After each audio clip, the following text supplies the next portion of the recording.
할렐루야. 이 겨울 아침에 주일 예배를 참으로 사모해서 나온 간절한 심정으로 사모해 나온 모든 성도들, 새 마음과 새 힘과 새 영을 부어주시기 바랍니다. 육체의 한계를 뛰어넘는 크신 은혜를 베풀어 주시기를 소망합니다. 오늘 저는 영원한 언약의 신비, 사무엘서 우리 다윗 시리즈 가운데는 오늘 중요한 아주 클라이맥스 중에 한 분인데, 이 내용을 가지고 우리 온 성도들과 함께 하나님의 심정을 깨닫고 그야말로 우리가 언약의 자손이 되는 축복이 얼마나 소중한지를 확인하는 시간 되기를 바랍니다. 제가 그리스도인들 결혼식 주례를 하면서 자주 하는 말씀이 있습니다. 그리스도인의 결혼은 계약이 아니라 언약이다. 이 계약이란 것은 세상적인 용어이고 언약이란 것은 신앙적인 용어이다. 세상의 계약은 아침에 마음먹은 것도 상황과 환경이 바뀌면 저녁에 바뀌는 그런 조삼모사이지만, 언약은 그리스도의 보혈의 피에 근거하신 것이기 때문에 변함이 없다. 아멘. 그 세상의 언약은, 세상의 계약은 이게 영어로 컨트랙인데, 이 컨트랙은 종이에 공증을 하는 것이에요. 그런데 그 종이가 늘 영원한 것이 아니죠. 종이가 다 희미하고 나중에 다 낡아질 때가 있잖아요. 히브리서 8장 13절에 보면 섞것은 뭐예요? 낡아지게 하는 것이니 낡아지고 삭히는 것은 없어져 가는 것이니라. 옛날 것은 다 낡아지고 없어져 가는 건데 새 언약은 그렇지 않다는 것이에요. 그런데 우리가 갖는 이 언약은 예수 그리스도의 피에 근거한 것이에요. 세상은 세상 사람들이 공정하지만 하나님의 언약은 성령의 인치심으로 말미암아 예수님의 피로 공정이 된 것이에요. 할렐루야. 예수님의 피로 공정이 된 것이에요. 피로 사인된 것이에요. 따라서 하나님의 언약은 세상의 정치나 사회나 문화나 환경에 따라서 변하는 것이 아니고, 또 시간이 지난다고 효력이 떨어지는 것도 아니고, 우리의 감정과 형편에 따라서 변화되는 것도 아닌 거예요. 사람이 바뀐다고 변화되는 것도 아니에요. 심지어 이 땅의 죽음도 하나님의 언약을 바꿀 수가 없는 것이에요. 이런 차원에서 우리 하나님은 언약에 사인하신 분이기 때문에, 우리 하나님은 변함이 없으시고 영원히 살아계시기 때문에 이 하나님이 주시는 언약은 변함이 없다. 할렐루야. 그래서 이런 의미에서 신앙인의 언약은 영원한 언약이다. 이터널 카비넌트다. 영원한 언약이다. 그래서 이런 영원한 언약의 영원성 때문에 우리는 어떠한 경우에도 하나님을 신뢰하는 그리스도인들은 안정감과 담대함을 놓치지 않는다. 다시요. 하나님의 영원한 언약 때문에 우리는 안정감과 담대함을 놓치지 않는 것이다. 특별히 성경은 언약으로 꽉 차 있어요. 성경은 하나님의 언약으로 꽉 차 있어요. 언약과 언약의 역사로 차 있어요. 언약은 성경을 관통하는 핵심적인 주제 중에 하나예요. 대표적인 언약이 뭐예요? 아담과의 창조적인 언약이 있고, 또 노아와의 은혜의 언약이 있고, 그 다음에 아브라함과의 축복의 근원 언약이 있고, 모세의 율법의 언약이 있고, 그리고 오늘 다윗의 언약은 영원한 언약이다.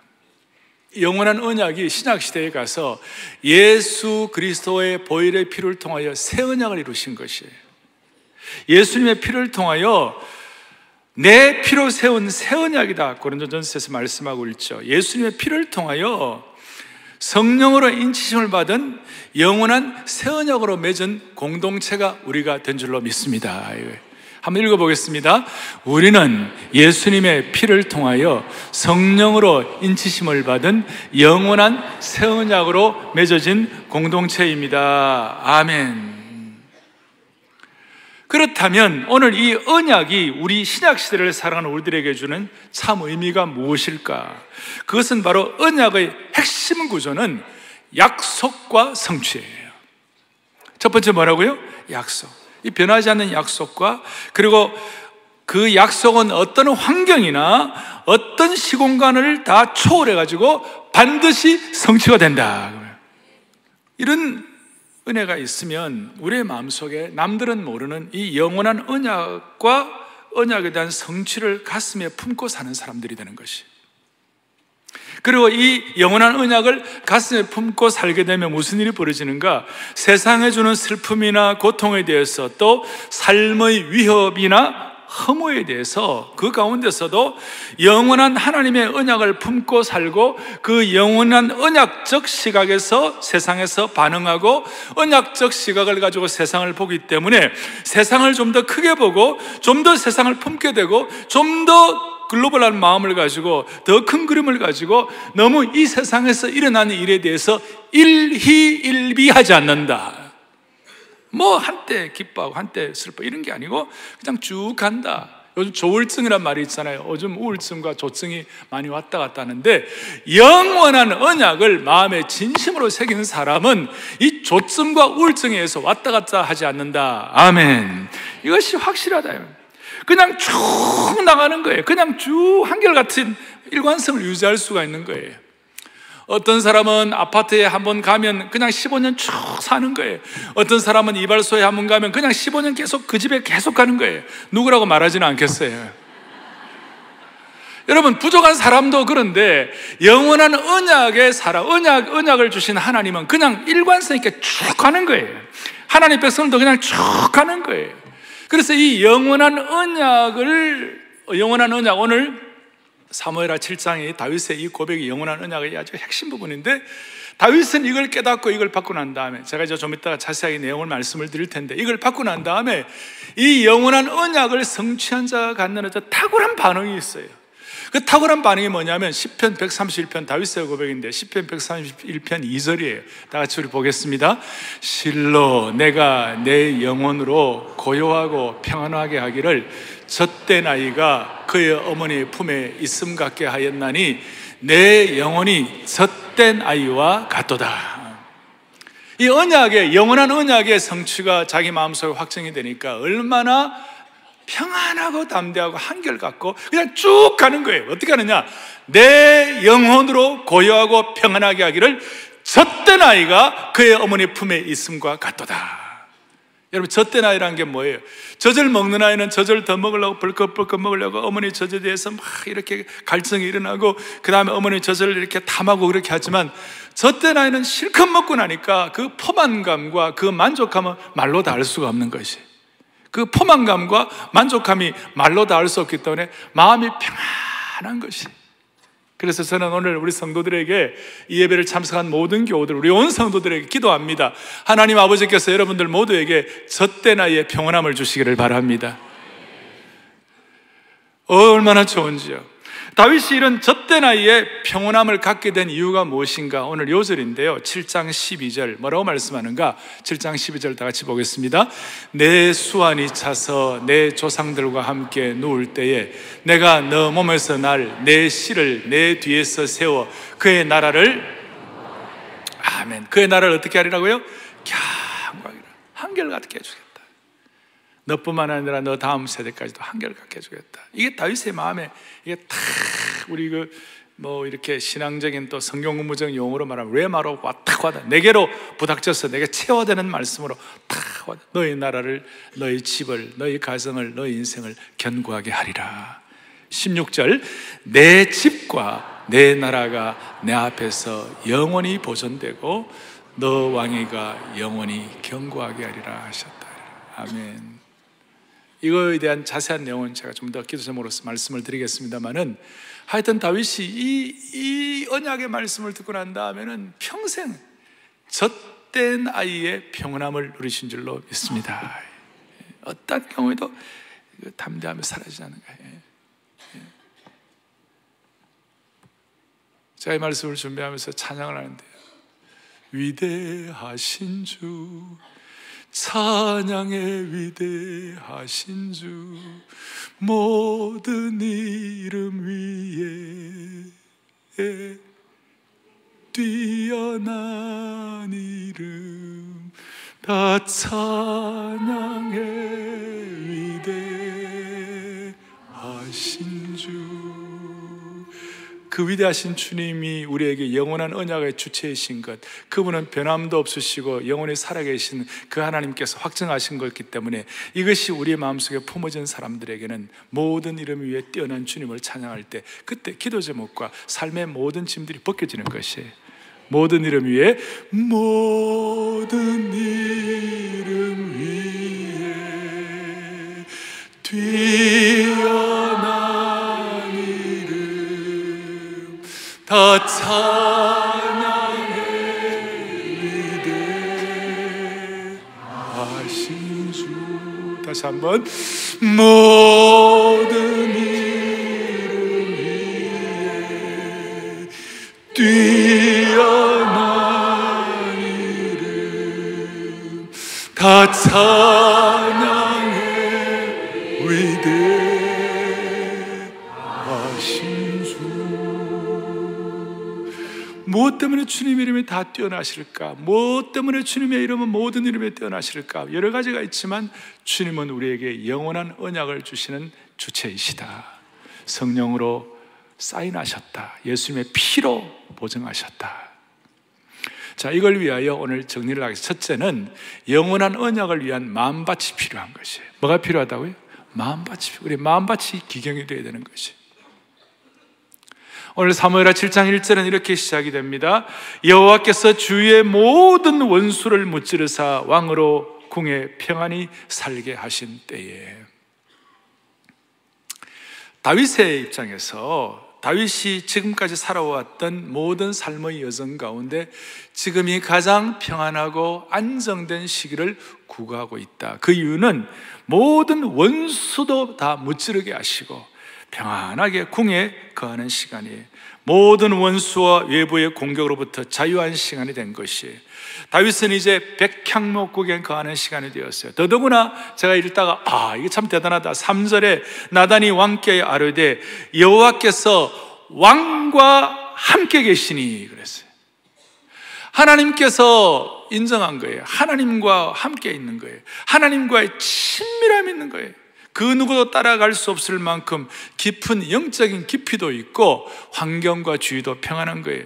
주위의 환경이 어떻게 평탄하게 됐습니까? 지난 오랜 시간 동안에 정치 망명을 다니면서 갖가지 수모와 고통을 당하고 광야의 아둘람 굴과 엔게디에서 고난을 당하기를 고생하는 그 모든 시기를 지나고 또 피가 마를 날이 없을 정도로 전쟁 같은 절박한 시간이 다 지나고 늘 복잡하고 아우성치는 분위기 속에서 항상 긴장된 생활을 했는데 그 시간도 다 지나고 드디어 하나님이 주시는 평안을 갖게 된 것이, 드디어 몸과 마음이 부담감이 없는 쉴 시간이 된 것이. 그리고 다윗의 개인적으로도 그래. 다윗은 지금 인생의 전성기에 있었어요. 단단하고 건강한 신체, 예리한 지성, 경배와 순종으로 뜨거워진 영혼, 무엇보다도 시련을 통해 성숙해진 다윗, 그리고 백성들의 신뢰와 칭송을 한 몸에 받고 있는 다윗이었어요. 이때 다윗의 마음 상태가 어떠했을까? 이것이 중요한 거예요. 아주 흥미롭고 소중한 관점이에요. 우리 입장에서 이렇게 말할 수 있습니다. 사람들이 다윗처럼 세상적으로 성공하고 나름 행복한 그 시간에 인생을 즐길 수 있는 형편이 되었을 때 그런 사람들이 가장 많이 생각하는 것이 무엇일까? 이것이 신앙의 인격을 가늠하는 중요한 바로미터가 된다는 것이. 누구나 인생은 어떤 사람들 가운데, 많은 사람들 가운데 인생이 어려울 때 거친 광야를 통과해야 하고 인생의 폭풍을 지날 때는 삶이 단순한 법이에요. 왜냐하면 그 폭풍을 이겨내야 되고 거친 광야를 통과해야 되기 때문에 어떻게 살아남을까? 어떻게 하면 이게 지켜낼까? 가정을 억하면서 고생하면서 가정을 일으키는 가장들이 그 어려울 때는 어떻게 하면 처자를 굶기지 않고 이렇게 내 가정을 억할까? 이게 거기에 집중하니까 그럴 때는 단순한 거예요. 그럴 때는 뭐 크게 시험 들 데가 없어요. 그렇지만 여유가 생기고 즐길 수 있는 여건이 되면 많은 사람들의 생각이 달라진다는 것이에요. 그리고 인간은 누구나 다 인지상정이 뭐냐? 잘 되고 잘 나가면 자기를 과시하고 자기를 나타내고 싶고 자기를 이렇게 드러내고 싶은 것이 인간의 마음이에요. 대부분 그래요. 두 종류의 인생이죠. 잘 될 때 하나님 드러내는 인생과 잘 될 때 자기 과시하는 인생, 둘 중에 하나예요. 근데 사람이 잘 될 때 자기를 과시한다면 세상적으로도 그렇게 그것은 성숙한 사람은 아니죠. 예를 들어서 대종상, 주연상 받는 예배우가 할리우드의 제일 중요한 상이 뭐예요? 할리우드의 상이죠. 오스카상 여주인공상을 받아 나와가지고 여주인공상을 받는 사람이 나와가지고 소감 말하고 그러니까 여러분 제가 얼마나 예쁜지 잘 아시죠? 제가 얼마나 연기를 잘하는지 여러분 잘 아시죠? 여러분 그렇다면 그 사람이 아무리 연기를 잘하고 그 사람이 아무리 이쁘다 하더라도 그거는 그냥 아닌 거 아니에요? 그거는 좀 아니잖아요? 세상도 그럴진데 우리 하나님 앞에서 다윗처럼 모든 것이 평탄하고 안정되었을 때 우리의 마음밭이 어디가 있는가? 우리가 뭘 생각하는가? 우리가 항상 생각하는, 집중하는 관심이 무엇일까? 우리 가운데 부모의 후광이나 좋은 집안에 태어나서 남들보다도 한 걸음 앞서서 성공한 분들이 있을 거예요. 상당히 평탄한 위치에 계신 분도 있을 거예요. 앞으로도 인생의 순풍을 걸어갈 그런 분도 있을 거예요. 이럴 때 어떻게 해야 할까? 그럴 때 나를 사로잡고 있는 내 관심사가 무엇일까? 대개 보통 사람들은 자기 과시하고 자기 나타낸다고 그랬어요. 이럴 때 다윗은 어떻게 했을까요? 다윗은 마음의 가책이라 할까? 아니면 마음의 깊은 생각이라고 할까? 아니면 하나님에 대한 깊은 생각을 하게 되었어요. 그것이 뭐냐? 시편 116편 12절에 나온 뭉뚱그려진 다윗의 생각을 이렇게 표현하고 있어요. 잘 아세요. 다 같이 보죠. 내게 주신 모든 은혜를 내가 여호와께 무엇으로 보답할까? 아멘. 너무 놀라워요. 내게 주신 모든 은혜를 내가 무엇으로 보답할까? 오늘 이 내용은 삶의 폭풍이 있는 분들이라도, 그 다음에 삶이 잘 되어가는 분들이라도 상관이 없이 이 마음을 한결같이 유지하면 하나님은 하나님의 신적 개입을 반드시 하시는 것이에요. 그걸 믿으셔야 돼요. 제가 이 말씀 드리면, 목사님 나는 내 가정적으로 내가 너무 힘들고 지금 우리 가정에 아픈 아이들도 자녀들도 있고 힘든 사람들도 있고 다 있는데 목사님 내가 이런 말을 하기가 쉽지가 않습니다. 내게 주신 은혜를 무엇으로 보답할 거라고 하기가 쉽지가 않습니다. 그렇다면 여러분 어떻게 해결하시겠어요? 지금 삶의 폭풍과 어려움과 지극히 곤란한 이 상황을 여러분 어떻게 해결하시겠어요? 해결하면 딱 하나예요. 오늘 다윗이 그의 삶에 어려울 때나 그의 삶에 평탄할 때나 상관이 없이 다윗이 견지한 한결같은 마음밭이 뭐냐면, 내게 주신 모든 은혜를 내가 여호와께 무엇으로 보답할까? 그리고 이것이 다윗에게는 어떻게 나타났냐면, 하나님의 일이 잘 되고 있는가? 하나님의 일이 잘 되고 있는 거야. 자기는 백향목궁에 가는데 하나님의 교회는 성전 휘장에 있다다. 그래서 다윗의 마음속에 한결같은 것, 내게 주신 은혜를 내가 무엇으로 보답할까를 집중하다 보니까요, 독창적인 아이디어가 떠오른 거예요. 지난 한 500여 년 동안 아무도 생각하지 못했던, 하나님의 교회는 그냥 성막 안에 있어야 된다라고 생각하는 그것을 끝냈는데, 다윗이 내게 주신 하나님의 은혜를 내가 무엇으로 보답할까? 자기가 잘 되고 있을 때 그의 마음밭이 한결같이 이렇게 되니까 무슨 일이 벌어졌는가? 그의 마음속에 독창적인 아이디어, 창조적인 아이디어가 떠오르는데, 그것이 뭐냐면, 내가 하나님의 성전을 지어야지. 오늘 이런 은혜를 저와 여러분에게 주시기를 바라는 것이에요. 여러분, 우리 가운데 직장인들 가운데 압박이 심하고 무슨 오늘의 업무와 과제를 제대로 또 멋있게 해놓지 않으면 인사고과에 문제가 되고 막 힘들어가지고 앞뒤로 다 치여가지고, 대한민국의 제일 불쌍한 분들이 중에 한 분이 대기업의 부장이라고 그러잖아요. 위에서도 밀리고 밑에서도 치이고 이래가지고 어떻게 살아요? 여러분, 그 순간 하나님을 먼저 생각해 보세요. 그 순간 내 관심이 하나님께 가 있어가지고, 내 마음이 하나님께 가 있어가지고 하나님을 집중하면서 하나님께 마음을 얹어놓으면 하나님 앞에서 독창적인 아이디어를 얻을 수가 있는 것이에요. 다윗처럼 하나님의 전을 지을 마음을 하나님이 주시는 것이. 그리고 이 하나님의 전을 짓는 것에 관해서 여러분 이제 잘 아시지만 하나님이 허락했어요, 안 했어요? 허락 안 했어요. 나중에 이제 오늘 이 사무엘하 7장에 있는 내용이 역대상 17장에도 그대로 반복이 되어 나와 있어요. 나와 있고 역대상 17장 4절에 나단 선지자가 다윗의 절친이었거든요. 절친이니까 다윗이 내가 하나님의 전을 짓겠다 그러니까 다윗이 나단 선지자가 너무 좋아가지고 잘 됐네, 그대로 해보자 이렇게 했는데 나중에 하나님이 나단을 꾸중했어요. 너는 내가 허락도 하는데 네가 허락하냐 이렇게. 그렇지만 하나님께서 역대상 17장에 내가 다윗에게는 허락하지 아니한다, 내 종 다윗에게 말할 때 허락하지 않아. 그 이유를 나중에 역대상 22장에서 설명을 하고 있는데 다윗이 전쟁 중에 피를 너무 많이 흘려서 성전 건축을 허락하지 않는다 이런 얘기를 했지만 이제 이 중요한 거예요. 웬만하면 그런 말을 들으면 삐지는 거예요. 삐지고 나는 이렇게 내 마음도 몰라주고 하나님 내 마음도 몰라주고 이럴 수가 있습니까? 이럴 수가 있습니까? 삐질 수가 있는데 다윗은 마음밭이 한결같았어요. 내게 주시는 은혜를 내가 무엇으로, 안 된다 그래도 내가 주시는 은혜를 무엇으로 보답할까? 그렇게 하니까 다윗이 어떻게 했어요? 다 성전 건축할 준비를 다 했어요. 솔로몬은 나중에 조립한 거예요. 다 했어요. 그리고 그 삐지지 않고 한결같은 이런 마음밭을 갖고 있으니까 하나님이 놀라운 말씀을 하셨어요. 제가 좋아하는 말씀 역대하 6장 7절 8절을 보겠어요. 역대하 6장 7절 8절을 보겠습니다. 내 아버지 다윗이 이스라엘 하나님 여호와의 이름을 위하여 성전을 건축할 마음이 있어. 8절 같이 읽겠습니다.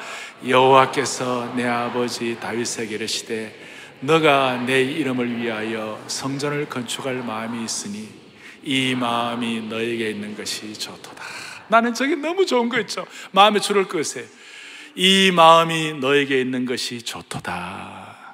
오늘 이 음성을 이 예배에 참석한 모든 교우들은 듣고 확증할 수 있기를 바랍니다. 교회 탄생 40주년을 앞에 놓고 우리가 하나님 나라에 비상을 하려고 하는데 먼저 우리 마음밭이 정리가 되어야 되는 것이에요.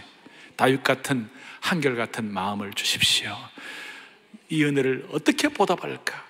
삶의 폭풍과 고난 가운데서 다른 길이 없어요. 이 마음 가질 때에 하나님은 어떻게 하냐? 이 마음이 너에게 있는 것이 좋도다.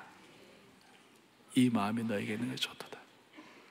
우리 주님 앞에 서는 그날까지 하나님 앞에서 우리 마음밭이 잘 기경되기를 바랍니다. 이 마음이 너에게 있는 것이 좋도다. 그럴 때 하나님께서 독창적인 아이들을 주셔가지고 하나님께서 하나님의 아이들을 통하여 하나님이 일하시는 것이에요. 그리고 삐지지 않고 한결같은 마음을 갖고 있으니까 하나님께서 어떻게 하시냐? 두 번째로 영원한 언약의 핵심을 다윗에게 허락해 주시는 것이에요. 영원한 언약의 신비한 핵심을 주시는 거예요. 영원한 언약의 신비한 핵심. 다윗의 소원은 당장 소원은 응답하지 않으셨지만 영원한 소원을 들어주셨어요. 그래서 다윗의 영원한 언약의 핵심 7가지를 제가 짧게 말씀을 드릴 테니까 오늘 이 은혜를 여러분들이 다 기도 제목으로 삼기를 바랍니다. 딱 잡고 첫째 9절 뭐라고 말씀해요? 너의 이름을 어떻게 만들어준다?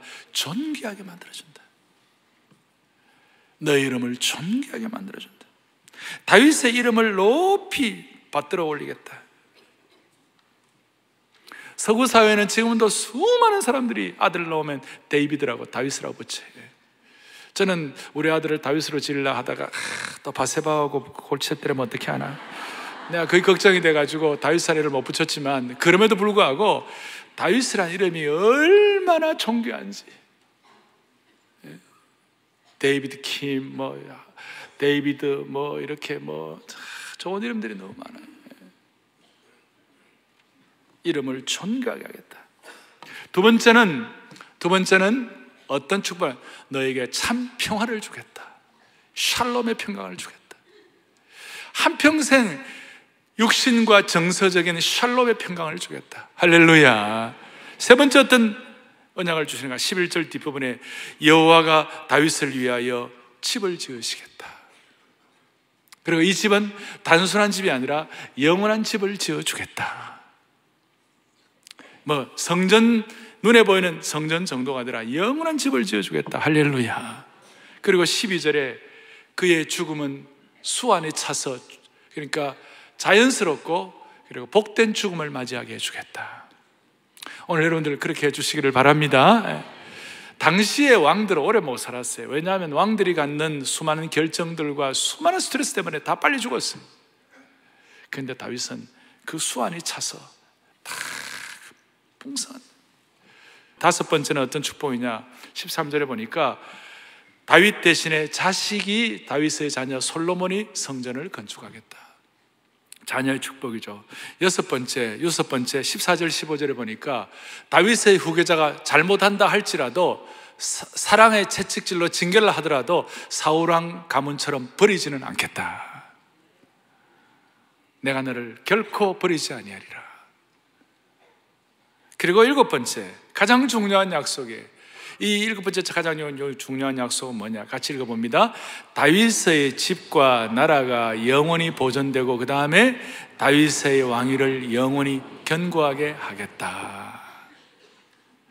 다윗의 집과 나라가 영원히 보존되고 다윗의 왕위를 영원히 견고하게 하겠다. 이게 너무 기가 막힌 말씀이에요. 실제로 다윗의 그 지니얼라지, 다윗의 혈통, 그리고 다윗의 피는, 그 씨는 한 400년밖에 못 갔어요. 그런데 이 다윗의 나라가 어떻게 영원히 보존되는가? 마태복음 1장 1절, 새로운 신약시대가 펼쳐지면서 마태복음 1장 1절 다 같이 잘 알죠? 다 같이 봅니다. 아브라함과 다윗의 자손 예수 그리스도의 계보라 그랬어요. 예수 그리스도를 얘기할 때마다 힘들고 어려운 사람들이 눈을 뜨고 싶고, 그 다음에 나병으로 어려움을 겪는 사람들이 그냥 외친 것이 뭐냐면 다윗의 자손 예수여 그랬어요. 예수님, 우리에게 새 언약을 주시는 예수 그리스도를 다윗의 자손 예수 그리스도의 계보라. 어떤 유대인이 예수님 모르는, 예수님 안 믿는 유대인이 마태복음 1장 1절 이거 읽다 그냥 그 자리에서 팍싹 거꾸러지면서, 그렇구나, 예수 그리스도는 다윗의 자손이라. 그래서 깨졌다는 말이 있어요. 그리고 이 다윗의 자손 예수 그리스도는 오늘 힘들고 어려울 때마다 다윗의 자손 예수여라고 부르는 사람들에게 하나님께서는 하나님의 길을 열어주시는 것이에요.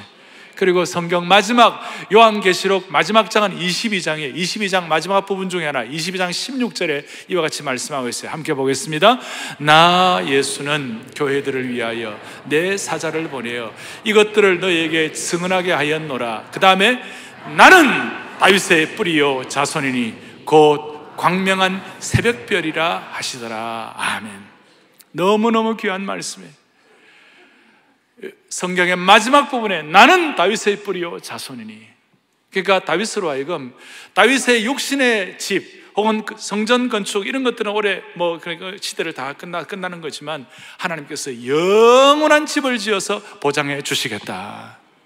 그리고 이 영원한 집은 예수 그리스도를 통하여 이어지는데 어떻게 하느냐? 다윗의 그 독창적인 아이디어를 하나님이 기뻐하시고 하나님께서 은혜 주셔가지고 예수 그리스도가 우주적 성전이 되게 하시고, 다윗의 자손인 예수님을 통하여 예수님 앞에 나오는 사람들은 누구나 다 은혜 받고 구원에 참여할 수 있도록 만들어 주신 주님을 찬양합니다.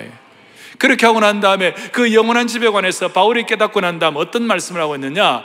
고린도전서 6장 19절 20절을 다 같이 보겠습니다. 6장 19절 같이 봅니다. 너희 몸은 너희가 하나님께로부터 받은 바 너희 가운데 계신 성령의 전인 줄 알지 못하느냐? 너희는 너희 자신의 것이 아니라 값으로 산 것이 되었으니 그런즉 너희 몸으로. 아멘. 다윗은 하나님의 집을 짓기를 원했습니다.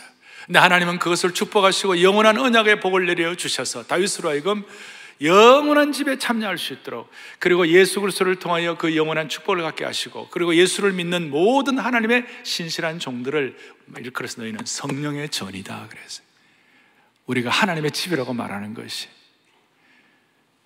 따라서 우리 자녀들이 한 생애를 살아가는 동안에 부모가 해줄 일은 뭐냐? 너희는 육신의 몸을 입고 우리 가정에 태어났지만 너희는 다윗의 언약을 계승하는 하나님의 영원한 성전이야. 너희는, 너희 몸은 하나님의 전이야. 너희 몸을 가지고 네 마음대로 살면 안 되고 하나님께 영광을 돌려야 돼.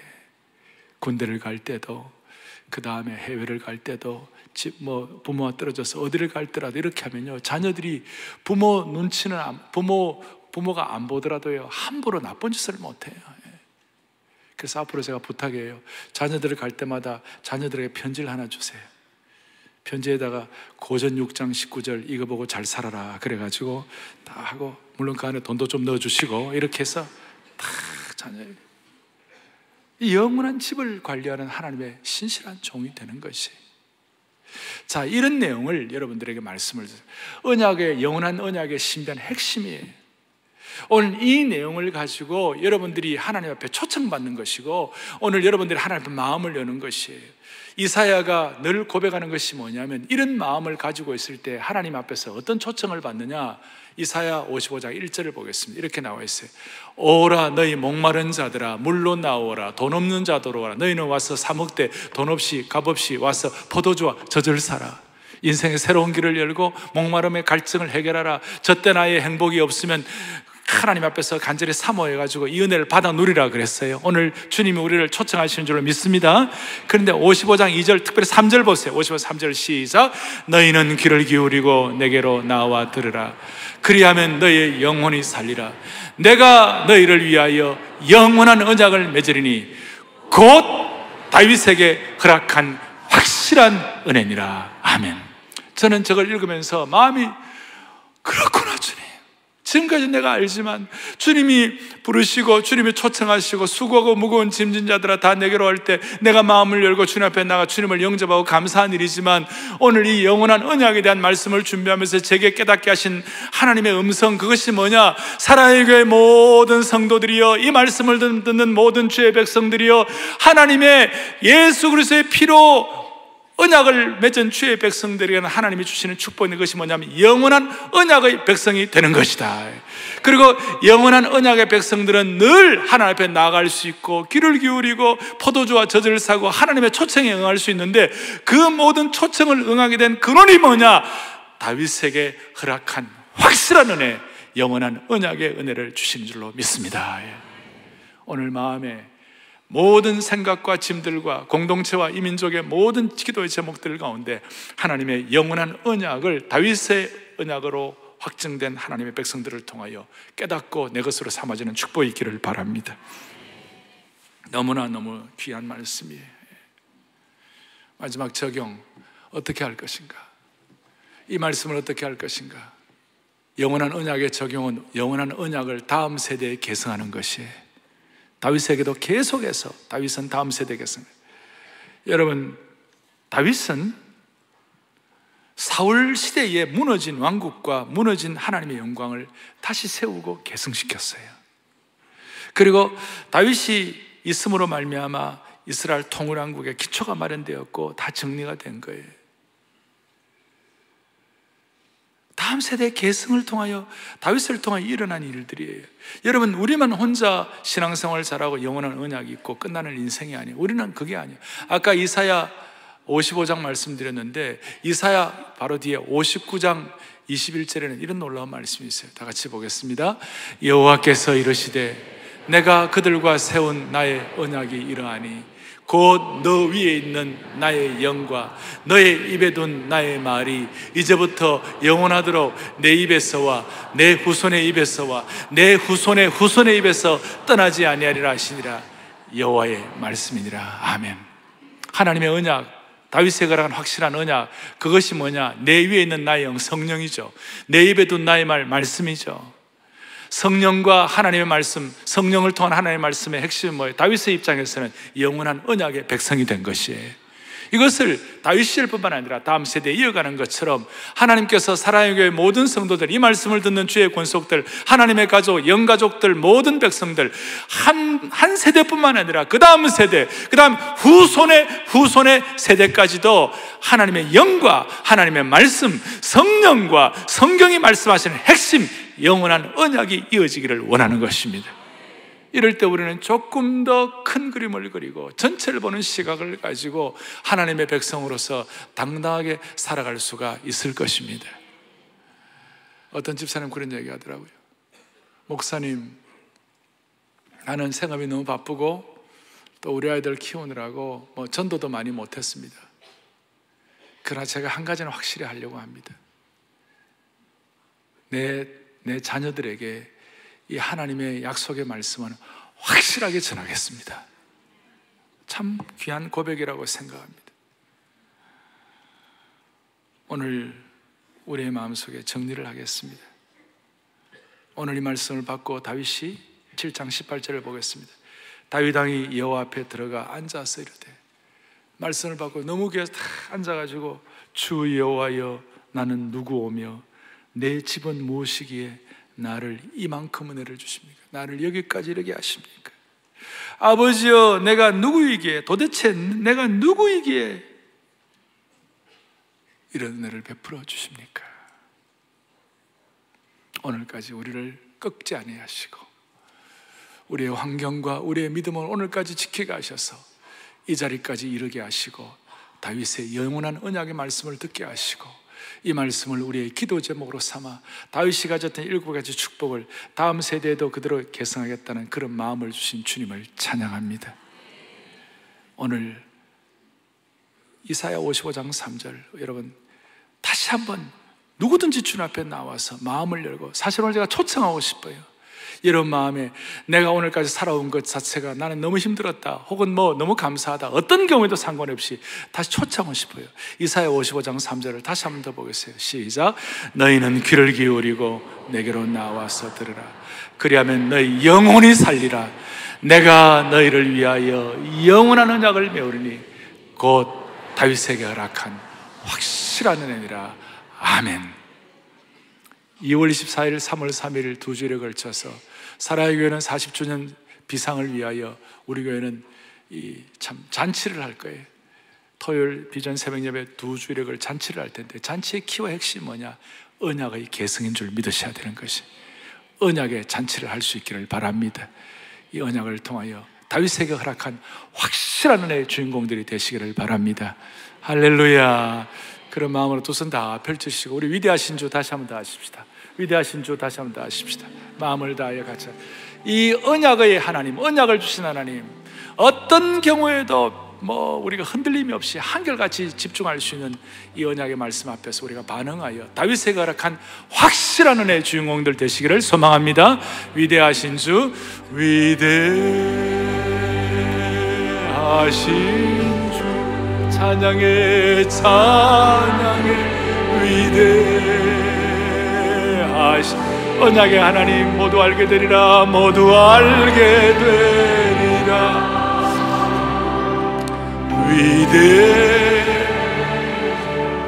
우리의 기도의 제목을 다 얹어놓으세요. 모든 이름 위에 뛰어난, 모든 이름 위에, 모든 이름 위에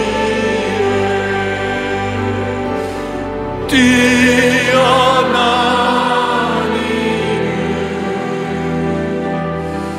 다 찬양해 위대. 영원한 언약을 주시는 하나님, 다시 한 모든 이름 위에 뛰어난 이름, 모든 이름 위에